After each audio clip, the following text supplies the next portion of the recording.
हर हर महादेव दोस्तों, स्वागत है आपका हमारे YouTube चैनल पे। इस वीडियो में आप देखेंगे हमारी यात्रा ऋषिकेश से केदारनाथ धाम तक की। इस 230 किलोमीटर के सफर में पहुंचने में लगता है कितना समय, कैसी है यहाँ की रोड कंडीशन, रास्ते में आते हैं कौन कौन से पड़ाव और पहुंचने में लगता है कितना खर्चा, सारी जानकारी आपको हम इस एक वीडियो में देने वाले हैं। तो इस वीडियो को लास्ट तक जरूर देखें। चैनल पे नए हैं तो प्लीज इसे सब्सक्राइब कर लें। वीडियो अगर पसंद है तो एक लाइक भी जरूर करें। तो चलिए भोलेनाथ का नाम लेके शुरू करते हैं इस वीडियो को।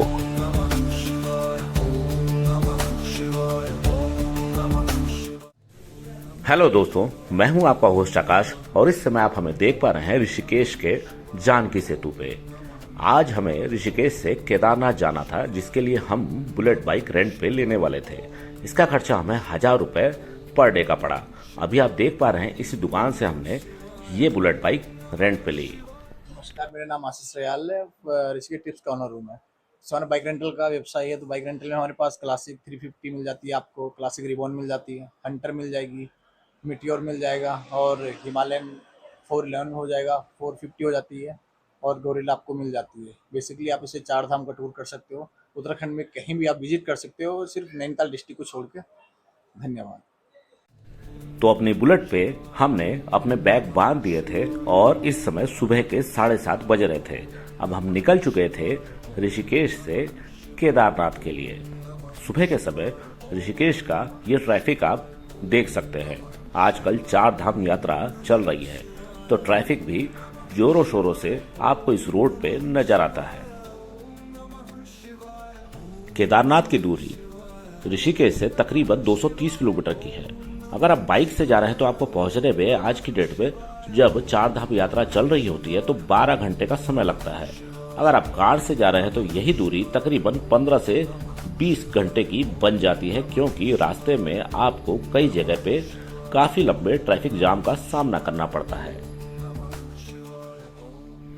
तकरीबन आधा घंटा हम लोग बाइक चला चुके थे और अब हम उस पॉइंट पे पहुंच चुके थे जहां से आप ऋषिकेश के फेमस नीर वाटरफॉल तक जा सकते हैं।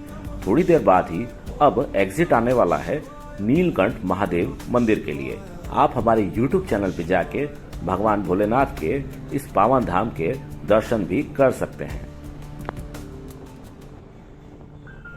दोस्तों, अगर रोड कंडीशन की बात की जाए तो ऋषिकेश से केदारनाथ तक आपको रोड कंडीशन काफी अच्छी मिलती है। आप रोड को देख सकते हैं, कई जगह पे ये रोड सिंगल लेन हो जाती है, लेकिन मैक्सिमम ये 2 लेन रोड ही है। ड्राइविंग की अगर बात की जाए तो रास्ते काफी अच्छे हैं। ऐसा कहीं भी आपको एहसास नहीं होगा कि आप पहाड़ के ऊपर ड्राइव कर रहे हैं। सेफली आप इस रोड पे गाड़ी चला सकते हैं। अब हमें चले हुए तकरीबन 1 घंटा हो चुका था और हमारी बाइक की टंकी खाली थी, क्योंकि हमने बाइक रेंट पे ली थी। तो अब पेट्रोल पंप पे हमने तकरीबन 2000 का तेल अपनी बाइक में डलवाया, क्योंकि हमें केदारनाथ धाम से बद्रीनाथ धाम भी जाना था और लौट के वापस ऋषिकेश भी आना था। तो ये तकरीबन 800 किलोमीटर का हमारा सफर होने वाला था। ओवरऑल हमने अपनी बाइक में पूरे सफर में 2500 रुपए का तेल डलवाया था इस पूरी ट्रिप के लिए।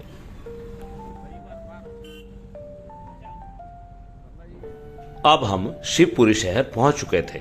शिवपुरी ऋषिकेश के बाद आने वाला दूसरा बड़ा शहर है।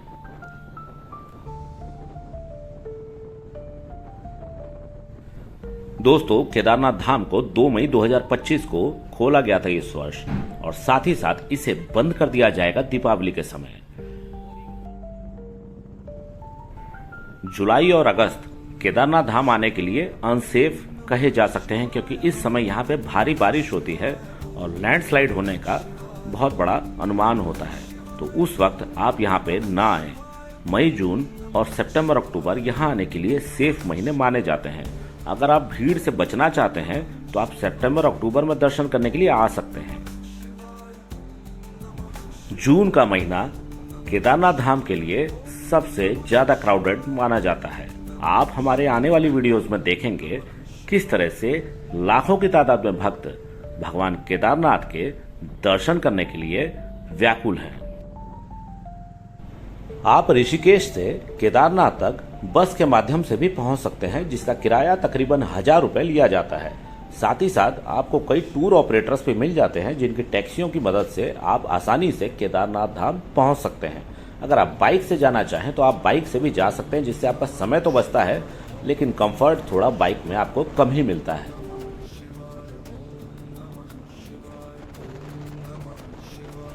अभी तक की रोड कंडीशन आपने देखी, काफी अच्छी रोड बनी हुई है, डबल लेन सड़क है और आसानी से आप इसके ऊपर अपनी गाड़ी को चला सकते हैं, चाहे बाइक हो या कार। आपको इस रोड पे चलाने में किसी भी तरह की असुविधा नहीं होगी।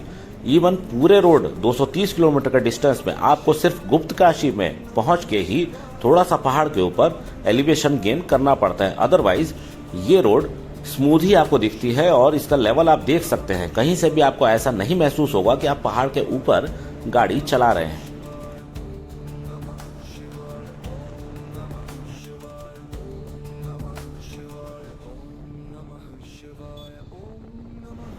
बीच बीच में आपको कहीं कहीं पे लैंडस्लाइड जोन नजर आता है, जहां पे कंस्ट्रक्शन होती कहीं कहीं आपको दिखती रहेगी रास्ते में।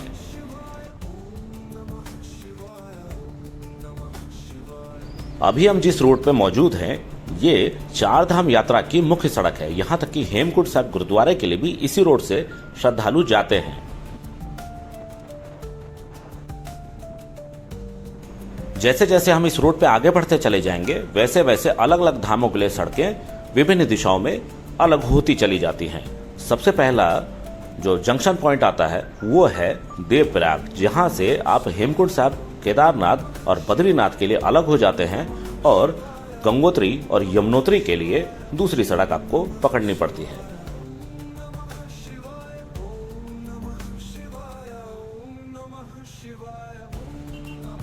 हमारी यात्रा की शुरुआत हुए 2.5 घंटे हो चुके थे और अब हमें भूख लगने लगी थी, तो हम प्लानिंग ही कर रहे थे कि कहीं रुक के खाया जाए। लेकिन तभी हमारी नजर पड़ी इस भंडारे पे। हेमकुंड साहिब के श्रद्धालु यहाँ पे भंडारे का आयोजन कर रहे थे, जहाँ पे विभिन्न प्रकार के व्यंजन हमें खाने को मिले। दोस्तों, हेमकुंड साहिब गुरुद्वारा भी सिख धर्म का एक प्रमुख केंद्र है और वो भी 6 महीने बंद ही रहता है बर्फ के कारण, क्योंकि वो बद्रीनाथ के पास ही है। और उसके लिए भी आप पूरे रास्ते पे देखेंगे लाखों की तादाद में श्रद्धालु आपको जाते नजर आएंगे।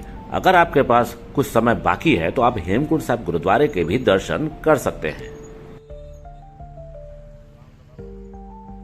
यात्रा शुरू हुए तकरीबन 3 घंटे हो चुके थे और हम पहुंच चुके थे तीन धारा।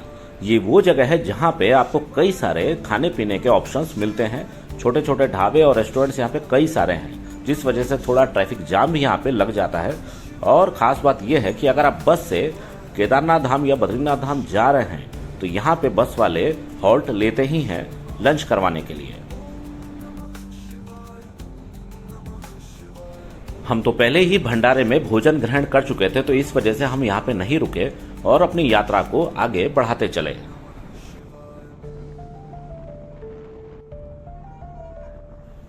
जिस जगह पे हम मौजूद हैं, यहाँ से देवप्रयाग की दूरी है तकरीबन 10 किलोमीटर की। और देवप्रयाग वो स्थान है जहां पे अलकनंदा और भागीरथी मिलकर बनाती है मां गंगा को। केदारनाथ और बद्रीनाथ रूट पे आपको 5 प्रयाग देखने को मिलते हैं, जिसमें पहला है देवप्रयाग, दूसरा है रुद्रप्रयाग, इसके बाद है कर्णप्रयाग, फिर आता है नंदप्रयाग और लास्ट में आता है विष्णुप्रयाग।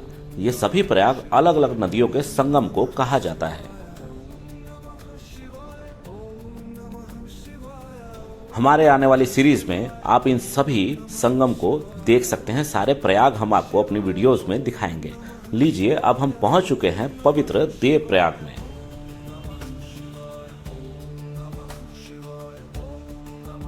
नीचे जो नदी आप देख पा रहे हैं ये है मां गंगा और सामने ही आप जो ये फेमस संगम देख रहे हैं यही है अलकनंदा और भागीरथी का संगम, जिसको देवप्रयाग कहा जाता है।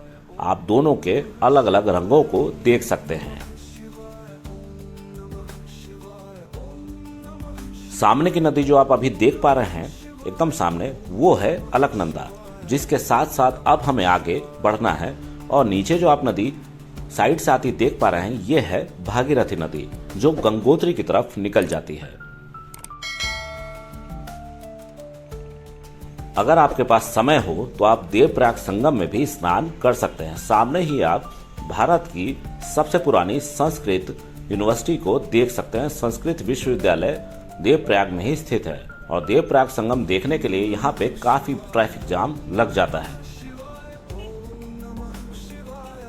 तकरीबन 10 से 15 मिनट बिताने के बाद अब हम आगे की तरफ बढ़ चले अपने सफर पे। और देखिए लेफ्ट से जो सड़क गई है वो गंगोत्री की तरफ निकल जाती है। नीचे ही आप भागीरथी नदी को देख सकते हैं। और अब हम यहाँ से यू टर्न लेके वापस पीछे की तरफ जाएंगे और अलकनंदा के साथ साथ अब आगे बढ़ेंगे रुद्रप्रयाग तक। वहां से अलकनंदा मंदाकिनी का संगम आपको देखने को मिलता है और फिर हम केदारनाथ जाने के लिए मंदाकिनी के साइड से केदारनाथ तक जाएंगे। दोस्तों अगर आपको हमारी ये वीडियो पसंद आ रही है तो प्लीज एक लाइक जरूर करें और चैनल पर नए हैं तो सब्सक्राइब भी इसे करें। आपका तो इसमें कुछ नहीं जाता, लेकिन हमारे लिए इसकी वैल्यू बहुत ज्यादा है। हमारे लिए आपका लाइक शेयर सब्सक्राइब काफी मूल्यवान है, तो प्लीज हमारी वीडियो को लाइक शेयर और सब्सक्राइब जरूर करें।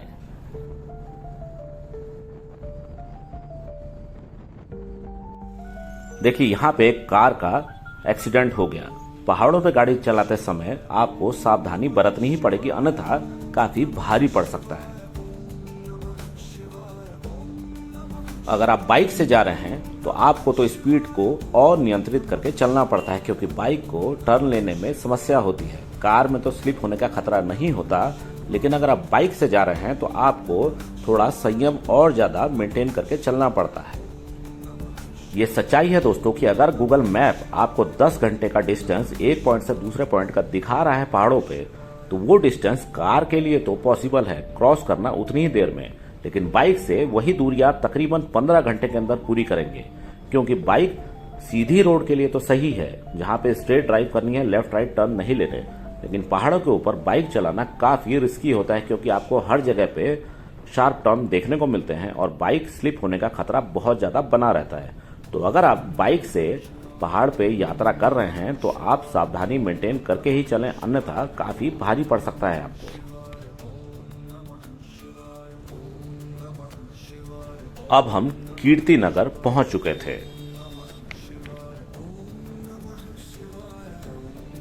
कीर्तिनगर तक रोड अभी हमें काफी अच्छी मिली, कहीं पे भी कोई भी टूट फूट हमें देखने को नहीं मिली और 2 लेन सड़क हमारे साथ साथ ही चलती आ रही थी। अब यहां से कुछ ही देर में हम पहुंचने वाले थे श्रीनगर, जहां पे मौजूद है उत्तराखंड का फेमस धारी देवी टेम्पल। धारी देवी को चारों धामों की संरक्षक देवी कहा जाता है और कुछ ही देर में हम आपको दर्शन कराने वाले हैं मां धारी देवी के।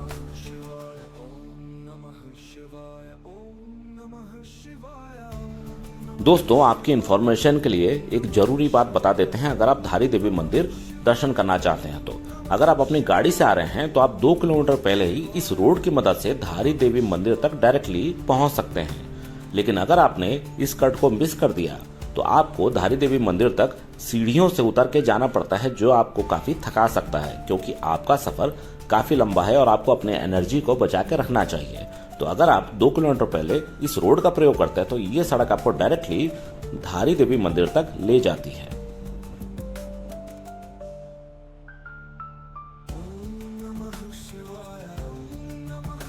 तो लीजिए दोस्तों, हम अब धारी देवी मंदिर तक पहुंच चुके थे। यहाँ पे आपको पार्किंग की अच्छी व्यवस्था मिल जाती है।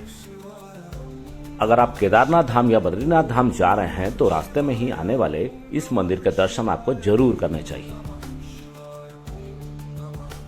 धारी देवी मंदिर के बारे में ये कहा जाता है कि यहाँ माँ के 3 रूप हैं, सुबह, दोपहर और शाम। जो धारी देवी माता है उनके रूप अलग अलग नजर आते हैं। धारी देवी माँ को चारों धाम की संरक्षक देवी कहा जाता है। अब हमने कर लिए थे माँ धारी देवी के दर्शन करने में तकरीबन 2 घंटे का समय लग गया। अब हम अपने सफर के लिए आगे बढ़ चले और अभी आप देखेंगे धारी देवी माता का मुख्य गेट। अगर आप नीचे गाड़ी नहीं लगाते तो आपको यहीं से उतर के नीचे जाना पड़ता है। हमारे नीचे ही आप अलकनंदा नदी को बहता देख सकते हैं। इसी के ऊपर मां धारी देवी का मंदिर बना हुआ है।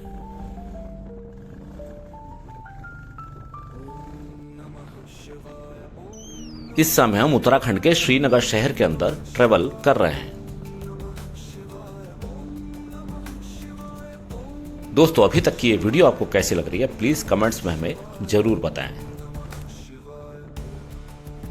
अब इस रास्ते पे आपको कई जगह पे कई पुलों का निर्माण होता नजर आएगा। अब हम रुद्रप्रयाग कट पे पहुंच चुके थे और यहाँ से केदारनाथ का रास्ता अलग हो जाता है और बद्रीनाथ का रास्ता अलग हो जाता है।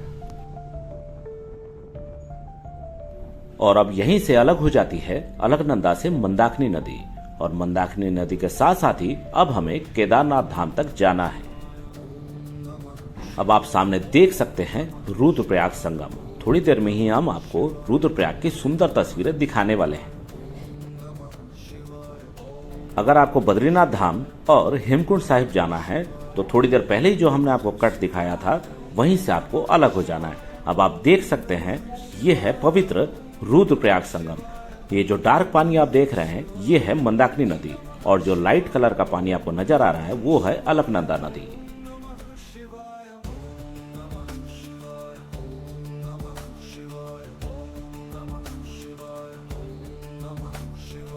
रुद्रप्रयाग में हमने 15 से 20 मिनट स्टे किया। यहाँ पर रुक के हमने नींबू पानी का भी आनंद लिया क्योंकि गर्मी काफी ज्यादा लग रही थी।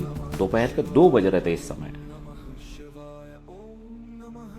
यहाँ पे आपको रोड किनारे ही बना ये सुंदर व्यू पॉइंट मिल जाता है जहां से आप रुद्रप्रयाग संगम का बहुत सुंदर दृश्य देख सकते हैं।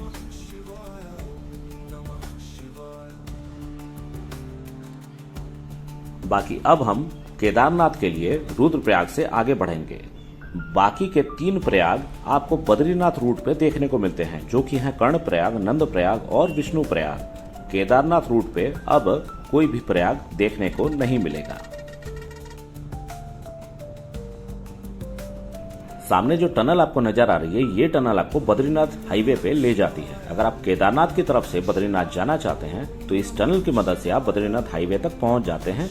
आपको मुख्य शहर में जाने की जरूरत नहीं पड़ती। अब इस पॉइंट से केदारनाथ धाम की दूरी है 87 किलोमीटर की, और रास्ते में पड़ने वाले शहरों के नाम हैं अगस्त्यमुनि, गुप्तकाशी और फाटा। देखिए दोस्तों, हम केदारनाथ धाम के अब काफी करीब पहुंच चुके हैं और रोड कंडीशन आप अभी भी देख सकते हैं। रोड अभी भी 2 लेन आपको देखने को मिल रही है और कंडीशन भी इसकी काफी अच्छी है। आप आसानी से इस रोड पर ड्राइव करके केदारनाथ धाम तक जा सकते हैं। अब हम तिलवाड़ा को क्रॉस कर रहे हैं और अब थोड़ी देर में हम पहुंच जाएंगे अगस्त्यमुनि। अगस्त्यमुनि वो जगह है जहां पे महर्षि अगस्त्य ने तपस्या करी थी। अगस्त्यमुनि भी काफी धार्मिक शहर है और आप यहाँ पे आके महर्षि अगस्त्य के आश्रम में दर्शन कर सकते हैं, और ये प्राकृतिक सुंदरताओं से भी पूरी तरह से भरा हुआ है।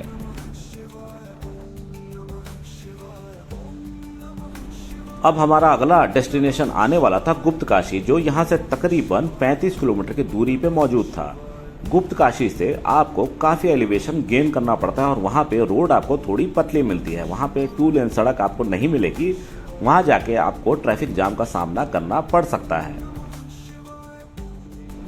ओवरऑल हम ये कह सकते हैं कि अगस्त्यमुनि वो पॉइंट है जहां तक आप दिल्ली से कहीं से भी आसानी से ड्राइव करके आ सकते हैं बिना ट्रैफिक जाम का सामना किए।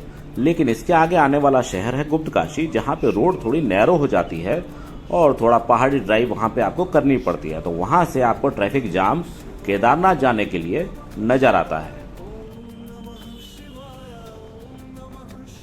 बाइक से आने में तो थोड़ा डिस्कम्फर्ट हमें महसूस हुआ। हम कार से भी आ सकते थे, लेकिन गुप्तकाशी के आगे मिलने वाले ट्रैफिक जाम जो केदारनाथ तक चलते हैं, इस वजह से ही हमने बाइक हायर करी थी और इसका फायदा अभी हमें थोड़ी देर बाद मिलने वाला है। फिलहाल तो ये रोड काफी अच्छी है, लेकिन गुप्तकाशी आने से पहले अब आप धीरे धीरे करके ट्रैफिक को लगता है यहाँ पे देख सकते हैं। हम बाइक पे सवार थे तो देखिए इस भारी ट्रैफिक जाम से हम आसानी से साइड से स्किप हो रहे थे।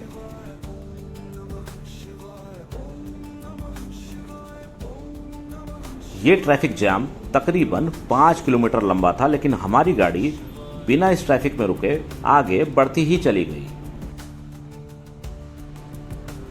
जब तक ये यात्रा चलती है तब तक ये ट्रैफिक जाम गुप्तकाशी में आपको देखने को मिलता ही रहेगा। देख सकते हैं आप कितना लंबा ट्रैफिक जाम यहाँ पे लगा हुआ है, लेकिन मूविंग ट्रैफिक होता है, रुका हुआ ट्रैफिक नहीं होता है।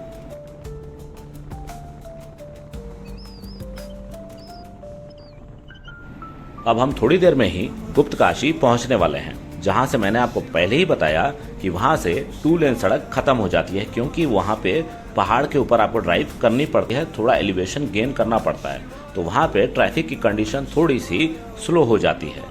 यहाँ पे थोड़ी देर रुक के अब हमने चाय का आनंद लिया गुप्तकाशी की चढ़ाई करने से पहले, और यहाँ के भी ये सुंदर नज़ारे आप हमारी वीडियो में देख सकते हैं। अब लीजिए दोस्तों, गुप्तकाशी का ये पैच शुरू हो गया। आप ये कह सकते हैं कि दिल्ली से लेकर केदारनाथ तक के पूरे रूट पे ये वाला सेक्शन ऐसा है जहां पे आपको ट्रैफिक देखने को मिल सकता है। थोड़ी देर बाद आप यहां की संकरी सड़कें देख सकते हैं। और आज एक अजीब बात भी यहां हुई। आज तारीख थी 7 जून 2025 और आज के दिन थोड़ी दूर आगे फाटा में हेलीकॉप्टर क्रैश हो गया। आपने भी ये न्यूज़ टीवी पे जरूर सुनी होगी। तो हमें भी वो हेलीकॉप्टर थोड़ी देर बाद नजर आया और हमने उसकी वीडियो भी बनाई, जिस वजह से थोड़ा सा ट्रैफिक और ज़्यादा यहाँ पे स्लो हो गया था। पुलिस ने कई रूट डाइवर्ट भी कर दिए थे। आज ट्रैफिक डाइवर्जन की वजह से ट्रैफिक थोड़ा सा जाम तो हो ही गया था, लेकिन हम बाइक पे थे तो हमें इसका कोई भी प्रभाव नहीं पड़ा। हमारी गाड़ी, हमारी बाइक आसानी से आगे चलती ही जा रही थी। अब लीजिए, गुप्तकाशी का ये रूट शुरू हो गया।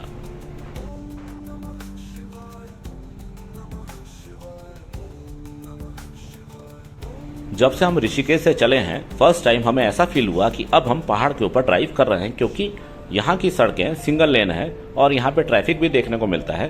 साथ ही साथ गुप्तकाशी का जो एलिवेशन है सड़कों का, वो काफी ज्यादा है, मतलब आप अचानक से काफी हाइट पे पहुंच जाते हैं। केदारनाथ जाने के लिए अगर आप हेलीकॉप्टर सर्विस लेना चाहते हैं तो आपको गुप्तकाशी में ही पहला हेलीपैड मिलता है। देखिए दोस्तों, ये किस तरह की सड़कें हैं। चट्टान को काट के इस तरह से सड़कों का यहाँ पे निर्माण किया गया है और ये 2 लेन सड़क है। तो आप सोच सकते हैं जब कोई गाड़ी सामने से आएगी तो कैसे आएगी। सड़कें काफी संकरी हैं, लेकिन देखिए हम बाइक पे होने के कारण आसानी से आगे बढ़ रहे थे। अगर आप केदारनाथ धाम बाई हेलीकॉप्टर जाना चाहते हैं तो उसके लिए आप IRCTC वेबसाइट से अपनी टिकट्स बुक कर सकते हैं। पर पर्सन कॉस्ट 4,500 रुपये आपको देना पड़ता है तकरीबन, और 2100 रुपये का VIP पास भी आपको लेना पड़ता है, ताकि आप फटाफट दर्शन करके मंदिर से आ सकें। हेलीपैड आपको 3 मिलते हैं इन जगहों पे। पहला हेलीपैड आपको गुप्तकाशी में मिलता है और 2 हेलीपैड आपको फाटा में देखने को मिलते हैं। दोस्तों, ये यात्रा आपको कैसी लग रही है, प्लीज कमेंट्स में हमें जरूर बताएं। यहाँ से आप सुंदर नज़ारे नीचे वादियों के देख सकते हैं। कुछ ही देर में अब हम उस पावन भूमि में पहुंचने वाले हैं जहां पे हम करेंगे भगवान शिव के दर्शन।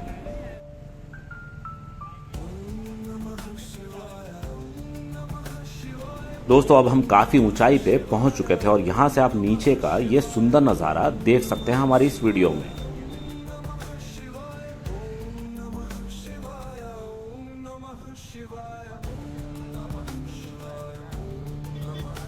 अभी तक की रोड कंडीशन आप देख सकते हैं। गुप्तकाशी में थोड़ा पतला रास्ता था, लेकिन इसके बाद अब आने वाला है नारायणकोटि शहर। यहाँ से दोबारा से आपको डबल लेन सड़क देखने को मिलती है।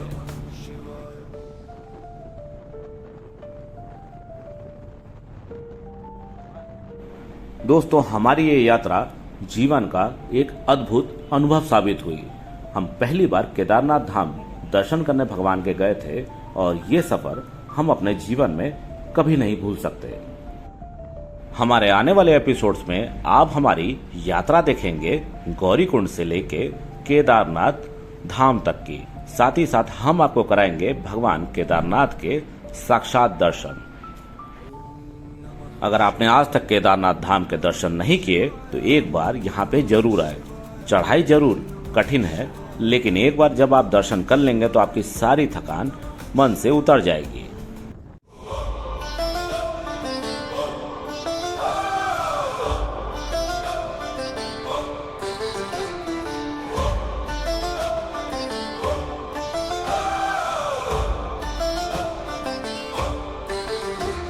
अनंत है शक्ति तेरी महादेव वरर, हिमालय की चोटियां गूंजे शिव के स्वर स्वर। गले में सांप लिपटा चंद्रमा जड़ा माथे पर, तेरी महिमा अपरंपार करे सब सर झुका कर। ओम नमः शिवाय, ओम नमः शिवाय।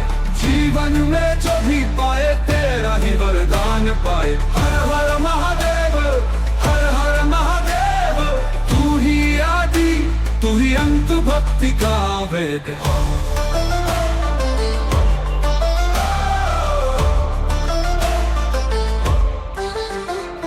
नंदी की सवारी तू, बैल का साथी तू, त्रिशूल लेकर नाचे कैलाश की छाँव में तू। गंगा की धारा तेरी जटाओं में समाई है, सारा जगत तुझे ही त्रिगुण स्वरूप पुजाई है। ओम नमः शिवाय, ओम नमः शिवाय। जीवन में जो भी पाए तेरा ही वरदान पाए। हर हर महादेव, हर हर महादेव। तू ही आदि, तू ही अंत, भक्ति का वेग।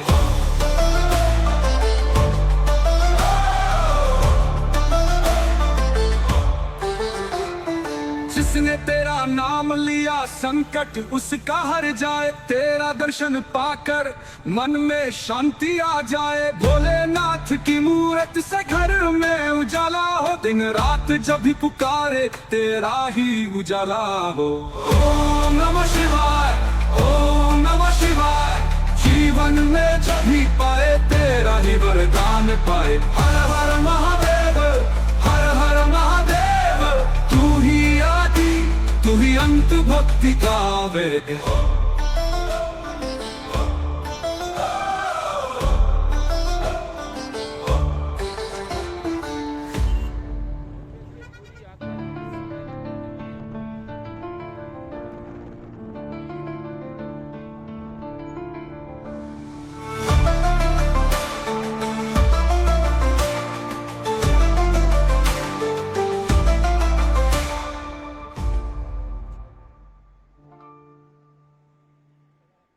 जिसने तेरा नाम लिया संकट उसका हर जाए। तेरा दर्शन पाकर मन में शांति आ जाए। भोलेनाथ की मूरत से घर में उजाला हो, दिन रात जब भी पुकारे तेरा ही उजाला हो। ओम नमः शिवाय, ओम नमः शिवाय। जीवन में जो भी पाए तेरा ही वरदान पाए। हर हर महादेव, हर हर महादेव। तू ही आदि, तू ही अंत, भक्ति का वेद।